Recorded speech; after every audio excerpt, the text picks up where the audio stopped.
Hey everyone, this is Brian from Another Terrible Idea. Let's continue with some of these Lost reviews. Today we're going to take a look at Shock Troopers and King of Fighters 94. We'll be starting by seeing what Mark and Averis have to say about Shock Troopers. I'm going to take a page from Johnny's book here and say, let's check it out.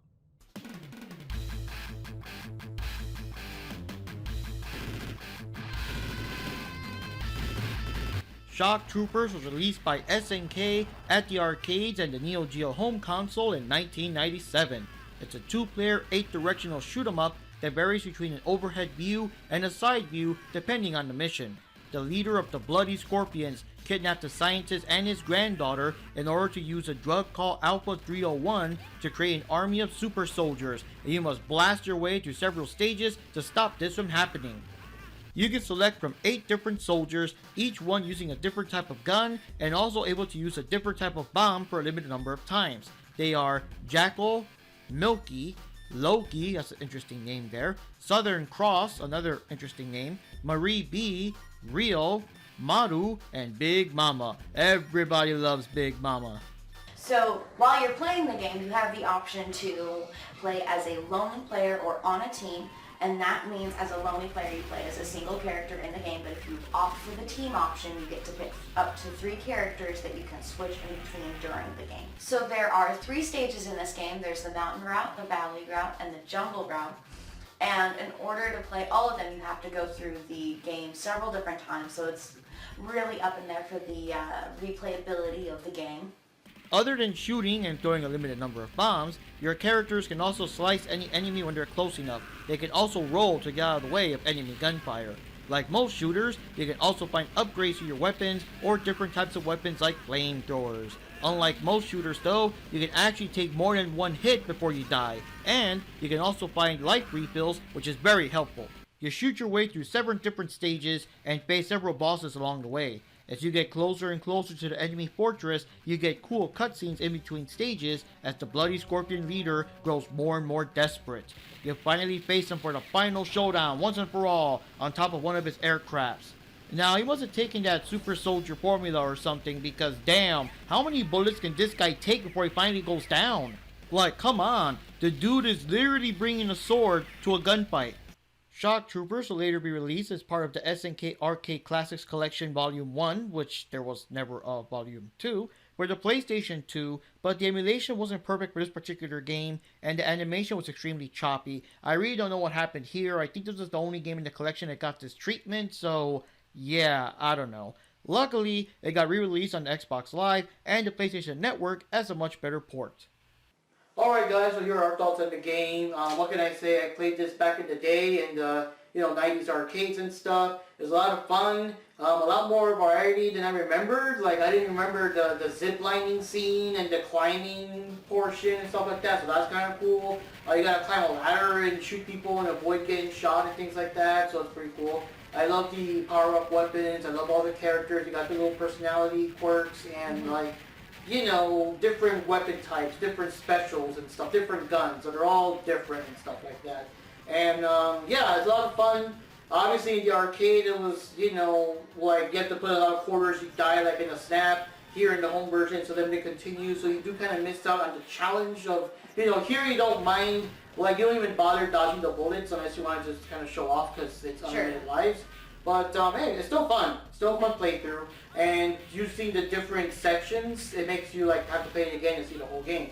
And I am glad that they did release it again for the PlayStation Network and I assume also Xbox Live, because in the Classic Collection, the whole stop animation thing, it kind of ruined it, Yeah. So this one's way more arcade accurate. So a lot of fun. Your thoughts? I really liked how dynamic the landscape was. There was a lot that you could interact with. Not talking about enemies at all. There was boxes, crates, there were mines, there were different weapons that you could pick up along the way. I do like the power-ups that came in the form of a banana. That was delightful. Yeah. And I really liked the color scheme of the game itself. I really liked I think my favorite landscape was definitely where the missile is. The base. Yeah, the bad guy base and everything. I'm actually surprised the bad guy actually fights you like You know, one-on-one instead of like in the big weapon or something. Yeah, I thought once we got the weapon it was over, but it was not. I didn't play Shock Troopers until well after I had already developed a taste for Capcom's run and guns, like the Commando series, and probably my all-time favorite, Gunsmoke. But Shock Troopers and Shock Troopers Second Squad do have a definite SNK style and flair to them. I think they would have been a bit better with either an Ikari-style rotary joystick or even as twin-stick shooters, but I understand how that wouldn't have worked well with the MVS system that all Neo Geo games were expected to run on.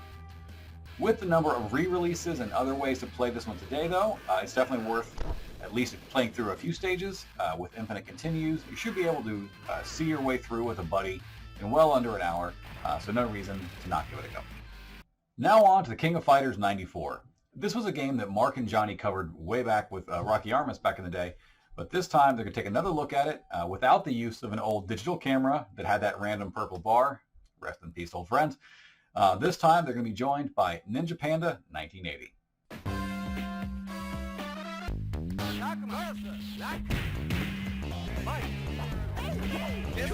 The King of Fighters 94 was, of course, released in 1994 for the SNK Neo Geo arcades and home console.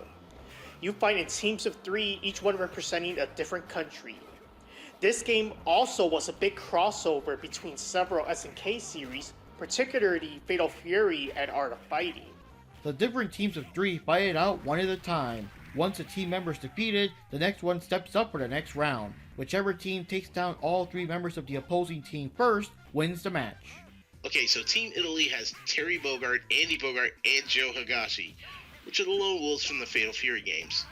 Team Mexico is Ryu Sakazaki, Robert Garcia, and Takuma Sakazaki from the Art of Fighting series.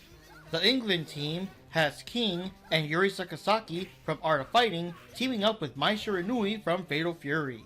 Team China brings in Athena Asamaya and So Kensu from the Athena and Psycho Soldier games, as well as their master Shin Gensai.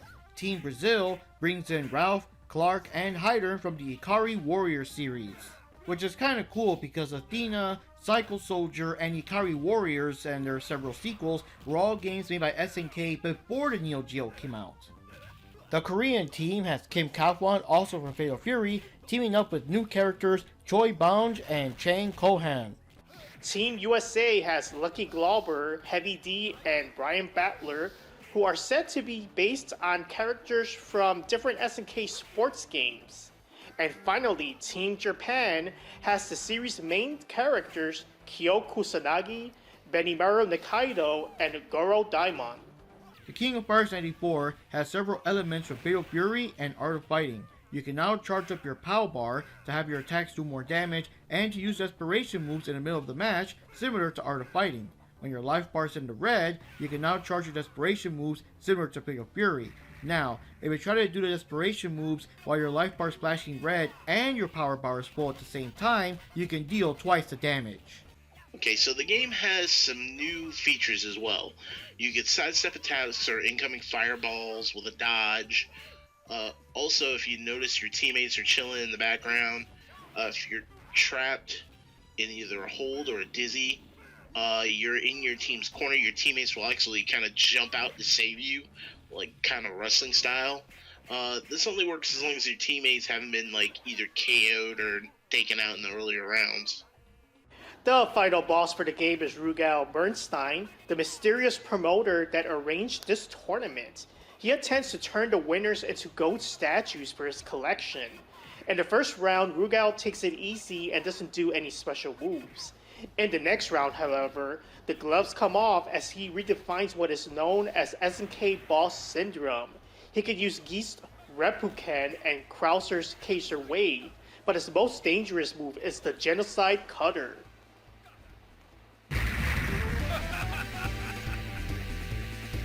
Alright guys, so my thoughts on King of Fighters 94, what can I say? The game's a classic, I played the hell out of it in the arcades. It came out at the perfect time. I was this big fan of SNK games back in Mexico. I played the Fatal Fury games and the Art of Fighting games. I watched all the OAVs. I saw Fatal Fury, the motion picture. They fight for love and all that stuff. So I found out there was going to be a big crossover between Fatal Fury and Art of Fighting. And I was like, holy shit. And when I went to the arcades, and saw the intro with Terry Bogard doing his catchphrase, followed by Ryo doing his catchphrase, I was like, oh damn, like, oh my god, it just blew my mind as a kid back then. And what can I say? A lot of fun. I love the fact that the characters were all redrawn with all new sprites and everything, new stages, very good soundtrack, all the beats are catchy. Of course, regardless of cheesy assholes you would expect from the SNK boss syndrome and stuff like that. But yeah, it's a lot of fun. The only thing I could say, I guess the only nitpick people had back then, or maybe after the fact, was the fact that in King of Fighters 94, you can't really mix your teams. Like, your teams are set. It's Team Mexico, Team Brazil, like, that's it. You can't mix and match. And of course, King of Fighters 95 fixed that, and of course going forward and stuff, but back then you couldn't. But the thing is, I don't remember people really complaining that much during the time. Like, it was such a new concept of 3-on-3, you know, team fighting and stuff like that. Like, I know I didn't really think about it. Like, we had long lines at the arcades. I never overheard anyone saying, like, damn, I wish I could put Ryo in, like, you know, Averis' team and throw in Hyder in there for a team. Something like that, you know what I mean? So, that was one of those things where, until I saw some reviewer on EGM or GamePro or someone bring it up, that was when I was like, oh yeah, that's right. It would have been cool if you could mix the teams up or something, you know? But back then we just didn't care. But yeah, overall the game's a lot of fun. It plays close to Street Fighter, but has its different, like, I guess, gameplay mechanics and combo systems, so you can't play it exactly like Street Fighter, but it does play a bit more familiar when you compare it to how Fatal Fury and Art of Fighting played, especially Art of Fighting with its kind of unique and slightly bizarre gameplay style. But definitely, if you're a new fan of King of Fighters, I know the King of Fighters 15 brought out a bunch of new fans, might as well go check out 94 and see where it all started. The game's that good. Frankly, my thoughts on KOF 94, it was highly innovative for its time, especially, you know, with the ability to do side steps and having your characters kind of tag themselves in to help you out in the background. It was a lot of fun. I enjoyed it. There was a big roster of characters from a lot of the SNK fighting games I used to play previously. So yeah, definitely a lot of fun with that. Okay guys, when I thought of KOF 94, it's such a great game. I think it's one of the first games where they started to do the whole versus thing. With the crossover, having characters from different fighting games, Art of Fighting, Fatal Fury, all the other SNK games.